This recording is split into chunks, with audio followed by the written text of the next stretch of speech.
Assalomu alaykum hurmatli do'stlar. Sizlar bilan doktor Sherali. Azizlar, bugun 20 yillik nevrozli kasallik tarixini sizlarga aytib beraman. Bu bemor faoliyatimdagi eng esda qolarli bemorlardan bo'lgan. O'rta yoshlardagi bemor bir kun oldimga kirib keldi. Endi ism familiyasi aytilmaydi. Shikoyatlari kim bilan ko'rishsa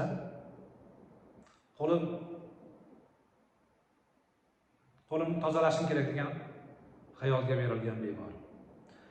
20 yildan beri ushbu kasallik bilan chalingan edi. Oldimga kelgunga qadar. Uy qurish asnosida shu qo'shni uydan kanalizatsiya o'tgan. Bu kanalizatsiya meni uyimga, devorlarga aralashgan bo'lishi mumkindi. Uyni buzish gacha bormoqchi bo'lgan. Ya'ni uyni buzaman degan xayollarim kallasiga kelgan. Kim uni mashinasiga o'tirsa, shu mashinasiga o'tirgan inson tushib ketgandan keyin mashinasini qoqishga odatlangan. Uni fikricha shu qoqsa toza bo'lib qoladi. Kim bilan ko'rishsa qo'lini shu badaniga ishqalaydi.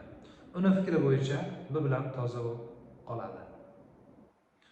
Ota-onasi bilan ko'rishsa ham shu xato odatlarini qiladi. U yoki bu kishi hojatxonadan chiqib, qo'lini yuvib, misol artib, u bilan salomlashsa, yana o'sha odatlar uni bezovta qiladi. Sherali shu ishlarni xatoligini bilaman, lekin bu xayollarga qarshi hech narsa qila olmayman degan edi.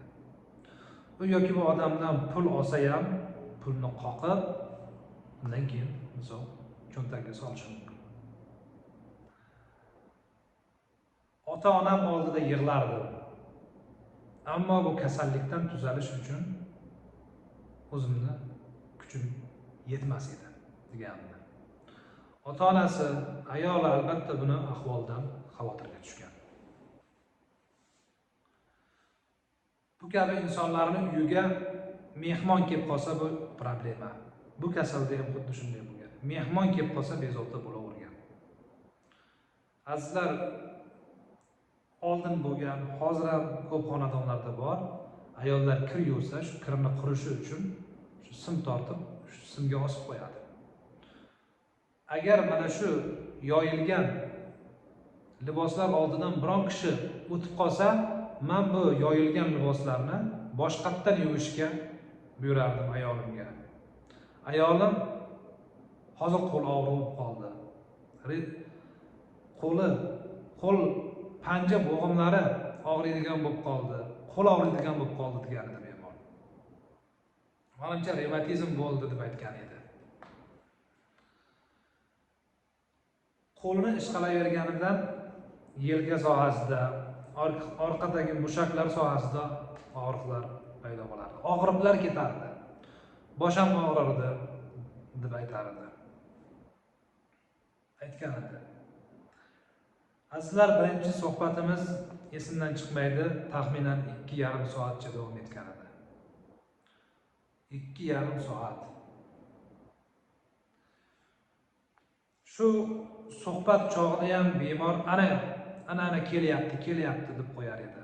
Azizlar, bu gapni eshitgan insonlar bu kabi insonlarni tomik etgan jinni deb o'ylashlari mumkin. Aslida esa bu insonlar jinni emas. Va bu insonlarni ko'chada o'zini tutganini ko'rib siz aslo va aslo kasal demaysiz. Sog'lomday o'zini tutadi. Hech bir misol muammoni sezmasligingiz mumkin. Boshqa bir odam o'laroq.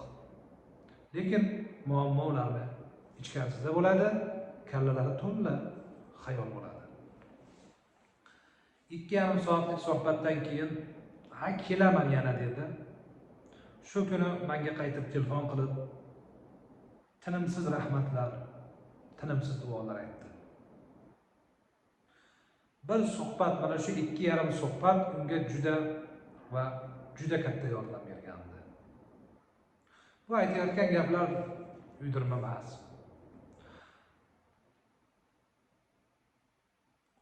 Yana oldimga keldi, rahmat ayta boshladi. Ba'zi bir yana tavsiyalarni bergan edim. Sherali oxirgi vaqtlarda, ya'ni Sherali farzandlarim ham menga taklif qila boshladi. Men esa men o'rganib qolganman, sizlar bu ishlarni qilmanglar derdim. O'zimni ayblardim bunda. Degandi.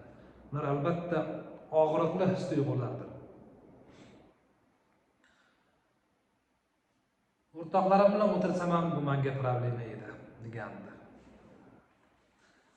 Azizlar, bu bemor menga bundan keyin murojaat qilmadi. Birinchi suhbatdan ham yaxshi o'zgarish bo'lgan edi. Men bu insonni o'zi mutaxassis bemor bilan suhbatidayoq bu insonni qanday inson ekanligini ozmi ko'pmi bilib oladi.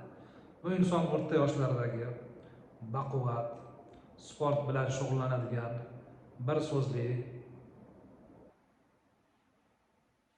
gapida turadigan insonga o'xshadi. Juda ham qat'iyatli, qilaman degan ishini qiladigan ba'zi bir insonlar bor. Mana shu xususiyatlar insonni u yoki bu problemadan chiqib ketishi uchun juda ham kerakli xususiyatlar sirasiga kiradi. Ana shunaqa do'stlar. Azizlar, bu muammo trevoga, xavotir natijasida paydo bo'lgan. Bu muammo bu insonda asosiy nevrozga turi bu OKRdir. Obsessivniy kompulsivniy расстройство. Nevrozni mani nuqtai nazarimdan eng mijin, eng shu kasalni ezib, pachoqni chiqarib yuboradigan, majoziy ma'noda aytyapman, nihoyatda ezib yuboradigan tashxislardandir. Bir bemorim aytgan edi, ertadan kechgacha bugun juda katta vaqtimni, shu ma'nosini gapini ma'nosini aytyapman, juda ko'p vaqtimni dushxonada o'tkazdim degan. Bu kabi insonlar shu bir 5-6 ta libosga ham, ya'ni bir yarim soatda yuvib bemalol simga osish mumkin bo'lgan liboslarni ham 5-6 ta libosni ham 4 soat, 5 soat yuvishlari mumkin. Ko'rdingizmi? Azizlar, murojaat qilinglar. Bitta narsa tuzalish mumkin. Tamom. Tuzalish mumkin. 22-23 noyabr kunlari O'zbekistonga boraman. Onlayn yoki offlayn konsultatsiya olmoqchi bo'lsangiz, murojaat qilishingiz mumkin. Ushbu videoni yaqin bemor tanishlaringizga agar mana shu kasallikdan aziyat chekayotgan bo'lsa, adresatsiya qilib qo'yishingiz mumkin. Sog' insonlar agar mana shu videoni ko'rayotgan bo'lsalar, sog'liq qanday bir yaxshi baxt ekanligini yana bir bor his qilishingiz mumkin, his qilishingiz ham kerak, his qilishimiz kerak. Alloh taolo bizga naqadar bir buyuk boylik ato etganini his qilishimiz kerak. Sog' salomat bo'linglar.